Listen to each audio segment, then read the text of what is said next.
കൊച്ചി മണ്ഡലത്തിലെ സ്ഥാനാർത്ഥിയെ ചൊല്ലി കോൺഗ്രസിൽ പോസ്റ്റർ പോര്.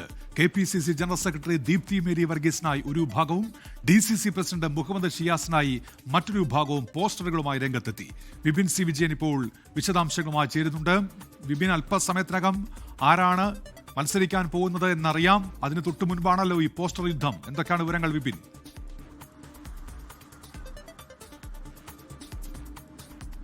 അതേ ഉന്മേഷ്, കൊച്ചി മണ്ഡലത്തെ സംബന്ധിച്ചാണ് കടുത്ത പോരിപ്പോൾ കോൺഗ്രസിനകത്ത് നടന്നുകൊണ്ടിരിക്കുന്നത്.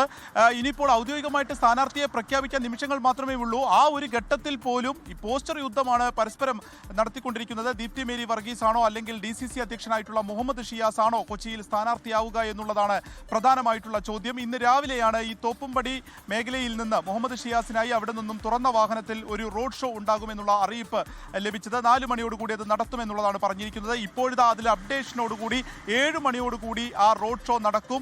മുഹമ്മദ് ഷിയാസ് തന്നെയാണ് സ്ഥാനാർത്ഥി എന്നുള്ളത് പ്രവർത്തകർ അവരുടെ ഗ്രൂപ്പുകളിലൊക്കെ തന്നെ ഇപ്പോൾ പ്രചരിപ്പിച്ചുകൊണ്ടിരിക്കുകയാണ്. ഇപ്പുറത്ത് ദീപ്തി മേരി വർഗീസ്, അത് കൊച്ചിയുടെ ദീപ്തമാണ് ഇനി അങ്ങോട്ടേക്ക് എന്നുള്ള നിലയ്ക്ക് തന്നെ അവർ കാർഡുകൾ ഇറക്കുന്നു. ഒപ്പം തന്നെ പോസ്റ്ററുകളെല്ലാം തന്നെ പ്രിന്റ് ചെയ്യുന്നു. ആ പ്രിന്റ് ചെയ്ത സ്ഥലം ഉൾപ്പെടെയുള്ളവ നമ്മൾ കാണിച്ചാണ്. അങ്ങനെ പ്രിന്റ് ചെയ്ത് പല ഭാഗങ്ങളിലായി ഒട്ടിക്കുന്നതിനൊക്കെയുള്ള ഒരുക്കങ്ങളെല്ലാം പൂർത്തിയായിരിക്കുന്നു. പക്ഷേ ഇപ്പോഴും ആ സസ്പെൻസ് അവസാനിക്കുന്നില്ല. ആരായിരിക്കും എന്നുള്ളതാണ് KC വിഭാഗം ദീപ്തി മേരി വർഗീസിനും ഒപ്പം തന്നെ പ്രതിപക്ഷ നേതാവ് VD സതീശൻ ഉറ്റ അനുയായിയായിട്ടുള്ള DCC അധ്യക്ഷൻ മുഹമ്മദ് ഷിയാസിനും വേണ്ടി ചരടുവലി നടത്തുന്നു എന്നുള്ളതാണ് അറിയുന്നത്. അവസാന നിമിഷവും അത് തുടരുകയാണ്.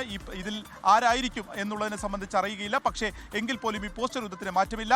മറ്റൊന്നുള്ളത് പെരുമ്പാവൂരും വൈപ്പിനിലും തൃപ്പൂണിത്തറയിലും സമാനമായ സ്ഥിതിയാണ്. ഒന്നിലേറെ പേരുകൾ ഇപ്പോഴും ഹൈക്കമാൻഡിന് മുന്നിലാണ്. അതിൽ എൽദോസ് കുന്നപ്പള്ളിയെ വെട്ടിയോ അതല്ലെങ്കിൽ തൃപ്പൂണിത്തറയിലേക്ക് ലിജു വരുമോ തുടങ്ങിയിട്ടുള്ള ചോദ്യങ്ങൾ അവസാന നിമിഷവും ബാക്കിയാവുകയാണ്. ഉന്മേഷ്, ലോകത്തെവിടെയായാലും ഏത് സമയത്തും 24 വാർത്തകളും ഓഗ്മെന്റഡ് റിയാലിറ്റി പാക്കേജുകളും എക്സ്പ്ലെയിനറുകളും വിശദമായി കാണാൻ ഞങ്ങളുടെ YouTube ചാനൽ നിങ്ങൾക്ക് സബ്സ്ക്രൈബ് ചെയ്യാം.